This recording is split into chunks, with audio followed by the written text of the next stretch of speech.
Patay tayo dyan.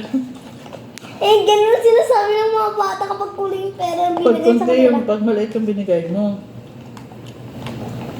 Tapos magagayat Mga yung ko lang ano, magka- magagayat yung ano, yung nasa tahanan.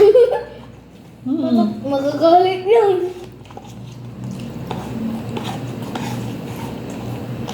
Nung elementary kami, alam namin bahay ang si Felicidad. Kantahan niya ng Feliz Navidad.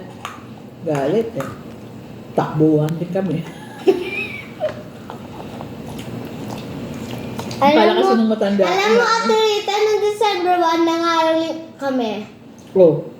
Nagkape. Dapat sumama ka na, Kuya Shanner mo. Nagkakarolan sila. Oh?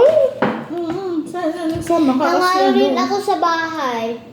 Doon sa mga ano, kapitbahay namin. Sabi, Mm. yung binigay nila to pay to 200 pesos. Ang laki ng binigay sa'yo. Sabi ng amen ng pinsa ko, thank you. Ang babait ninyo, thank you. Yun, umalis na kami. Tapos pumunta kami sa ano, kabilang bahay. Mm. Ano yun? Bed chicken